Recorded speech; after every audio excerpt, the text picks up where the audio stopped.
Assalamualaikum, selamat datang kembali di channel MA Tech. Nah, kali ini kita akan unboxing sebuah HP yang lagi cuci gudang. Harganya itu 1,6 jutaan, tapi dia itu punya spek yang cukup menarik banget.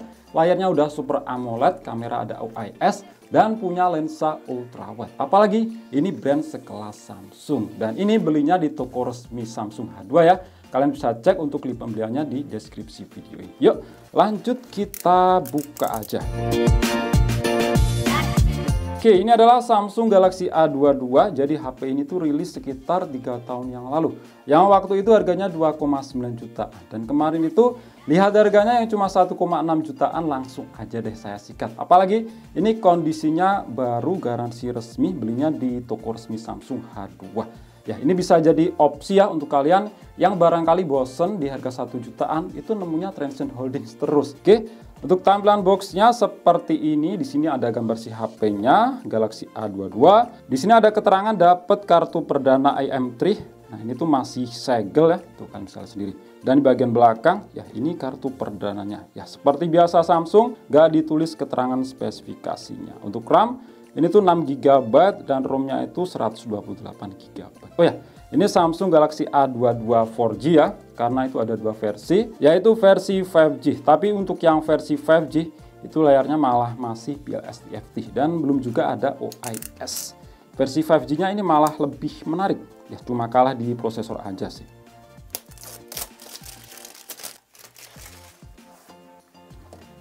Nah, di dalamnya yang pertama di sini ya ada sebuah kotak yang di dalamnya ini tuh cuma buku panduan dan juga kartu garansi. Terus ini ada stiker IMEI, terus ada si HP-nya. Ada kabel USB yang jelas sudah Type C. Nah, di sini tuh masih dapat kepala charger. Karena untuk keluaran terbaru itu rata-rata di dalam boxnya nggak dapat charger. Dan di sini ada SIM tray ejector. Oh ya, ini lupa ya, untuk outputnya itu di 5 volt 2 ampere atau 9 volt 1,67 ampere. Jadi ini fast charging 15 watt. Oke, sekarang kita lihat di HP-nya. Ini barangnya benar-benar masih fresh ya. Katanya itu memang bukan barang refurbish, cuma stok lama aja. Jadi seperti ini ya untuk bagian belakangnya. Untuk back cover ini berbahan dari plastik, cuma finishingnya itu menyerupai kaca dan ini tuh glossy. Untuk framenya sama juga dari plastik. Dan untuk model kameranya ini saya nyebut kamera dadu. Untuk kalian gimana? Suka apa enggak dengan model kamera seperti ini? Kalau saya pribadi itu suka ya, karena minimalis, kecil. Di sini ada 4 kamera dan ada LED flash. Oke. Kita cek dari sisi per sisi. Di samping kanan ada tombol power yang menjadi satu dengan sensor mediasi di jari. Di atasnya ada tombol pengatur volume. Di sisi atas ini ada secondary untuk mikrofon. Di sisi kiri ada slot SIM. Coba kita buka. Oke, untuk tipenya di sini triple slot ya, bukan hybrid. Jadi bisa pakai dual SIM plus micro SD. Lanjut di sisi bawah ada lubang jack audio 3,5 mm, lubang untuk mikrofon, port USB Type C dan grill speaker. Nah, di bagian framenya ini masih ada plastik yang menempel ya. Nanti aja lah kita lepas. Terus di bagian belakang sini ada Samsung. Tadi udah kita lihat ya di bagian kamera. Dan di bagian depan ya seperti biasanya kebanyakan Samsung, di sini nggak dapat screen protector. Ada kamera depan, lubang untuk earpiece dan sensor-sensor. Yuk, lanjut kita nyalakan. Nah, ini saya akan kembali dengan keadaan sudah saya install beberapa aplikasi tambahan dan setting-setting. Tunggu saya untuk kembali. Oke, balik lagi. Jadi seperti ini tampilan layar dari Samsung Galaxy A22 4G. Nah, untuk ukuran layar di sini memang kerasa compact ya kalau kita bandingkan dengan HP-HP zaman sekarang di mana rata-rata itu udah 6,7 inch, sedangkan ini 6,4 inch. Jadi memang kerasa compact. Kalau untuk model kamera depannya di sini masih pakai notch Infinity U, memang terkesan jadul ya. Tapi kalau diperhatikan ini masih enak dipandang karena notch-nya itu minimalis, kecil, bukan yang gede.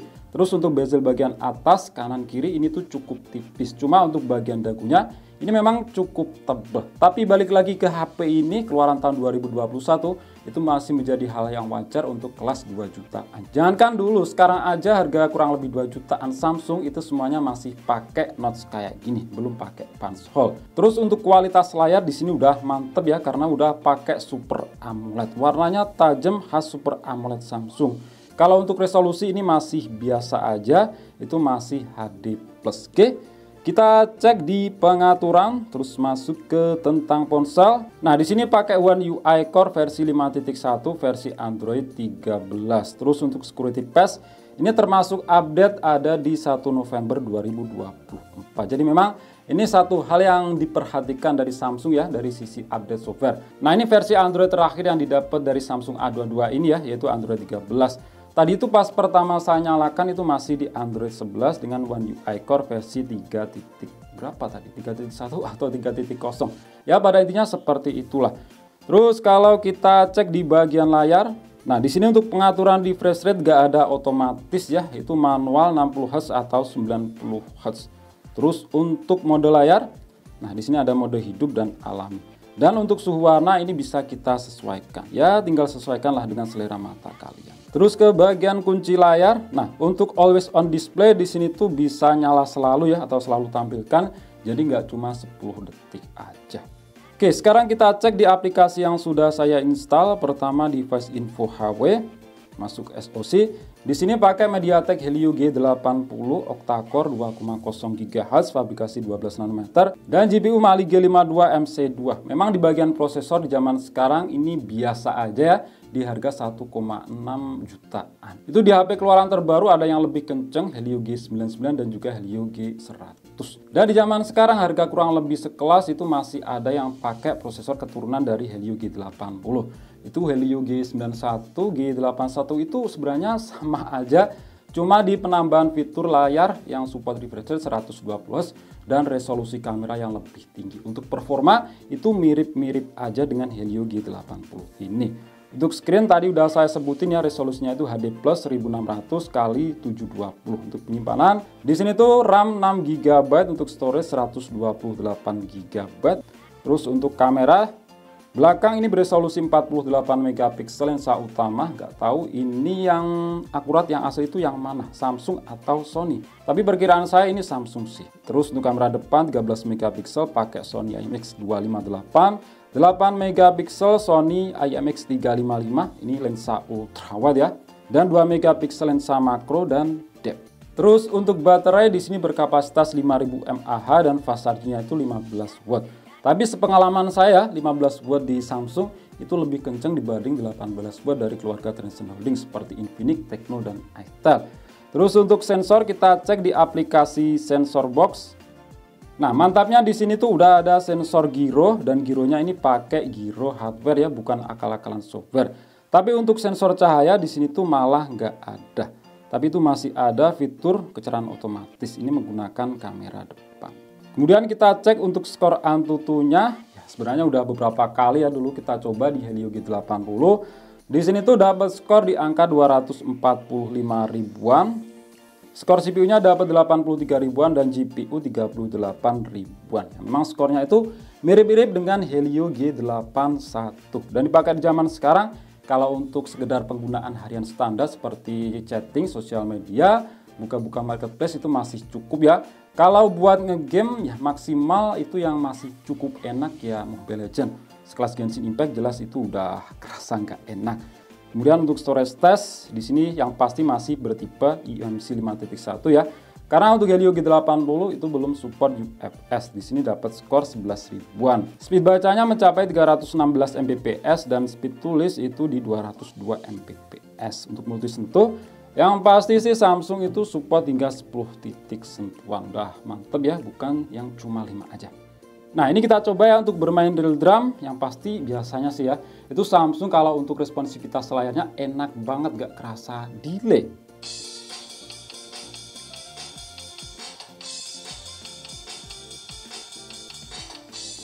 Nah, di sini udah mantep banget ya, nggak ada delay buat main real drum. Kemudian kita cek di bagian kamera. Nah, mantapnya untuk kamera di sini udah dilengkapi dengan OIS. Tapi biasanya untuk kelas menengah ke bawah, OIS-nya itu hanya jalan di mode foto aja, nggak jalan di mode video. Beda dengan OIS yang ada di HP-HP flagship. Dan mantapnya di sini udah ada kamera ultrawide beresolusi 8 megapiksel. Untuk kamera depan ini 13 megapiksel. Sekilas sih untuk kamera depan ini cukup bagus ya. Nanti saya perlihatkan untuk sampel-sampel fotonya. Nah, di mode-modenya di sini ada potret, foto, video, bisa merekam hingga resolusi Full HD 30 fps.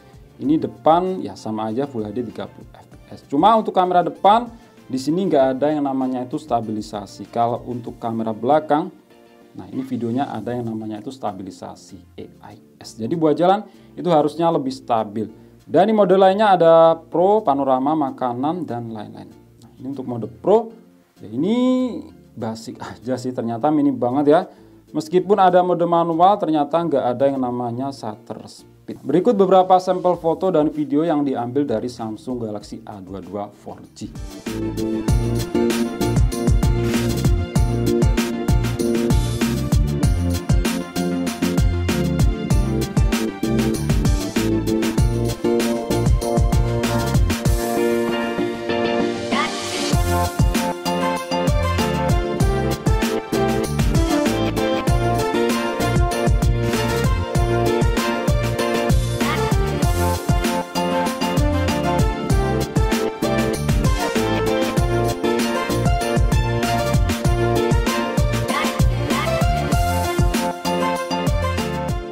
Nah, seperti ini untuk hasil perekaman videonya, resolusi mentok Full HD 30 fps. Dan ini untuk fitur stabilisasi AIS itu aktif. Jadi buat jalan kayak gini tuh memang kerasa stabil ya.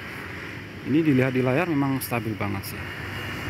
Gak tahu untuk hasilnya. Ya, kalian coba komentar. Kalau untuk karakter gambar ini cukup bagus ya. Dia itu nggak gelap, nggak seperti kebanyakan HP yang berprosesor SoC. Itu hasil videonya rata-rata gelap. Untuk warna di sini juga yang natural, nggak pucat. Kita coba untuk fitur fokusnya.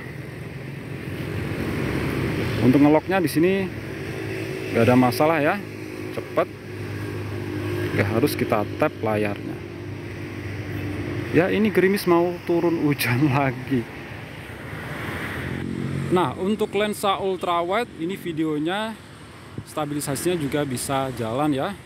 Jadi buat jalan kayak gini memang ini kerasa stabil banget sih.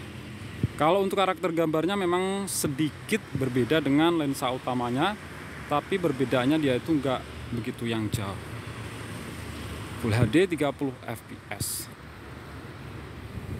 Dan ini untuk hasil video dari kamera depannya.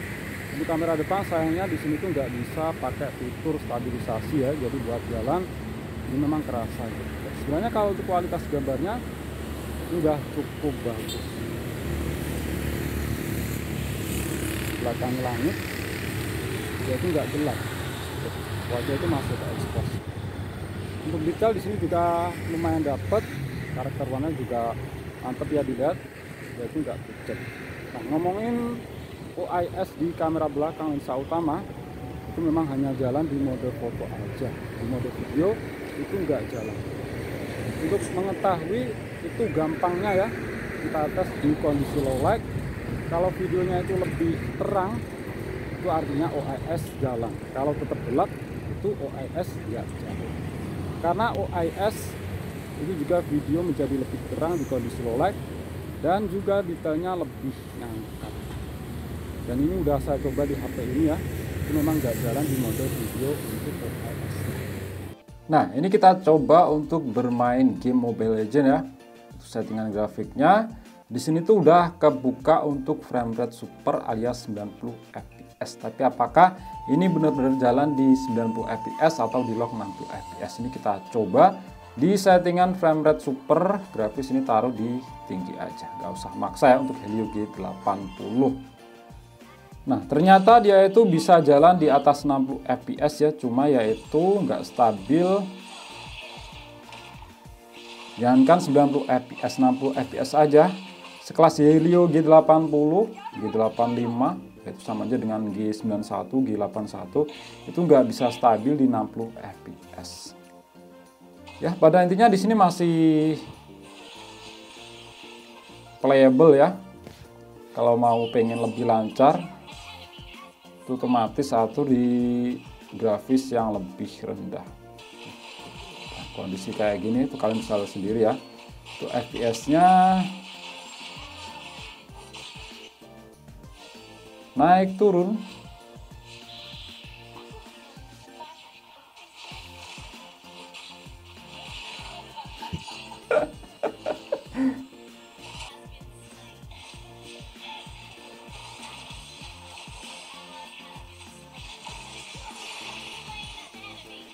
Nah ini pas war FPS bisa sampai di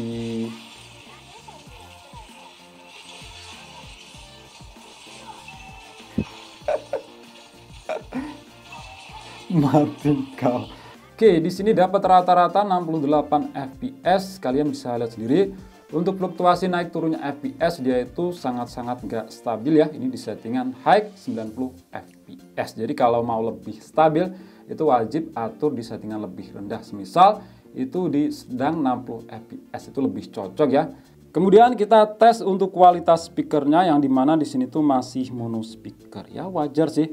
Keluaran terbaru M15 yang harganya itu 2 juta lebih itu juga masih mono, belum dual speaker.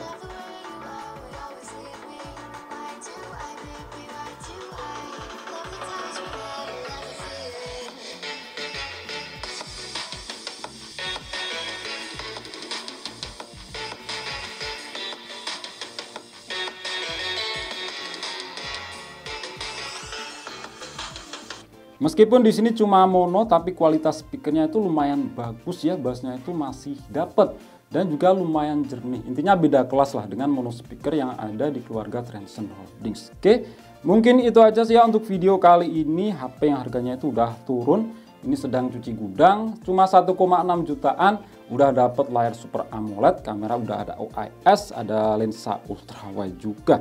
Oke, itu aja. Klik like jika kalian suka dan share jika kalian rasa video ini bermanfaat. Kita jumpa di video selanjutnya dan wassalamualaikum warahmatullahi wabarakatuh.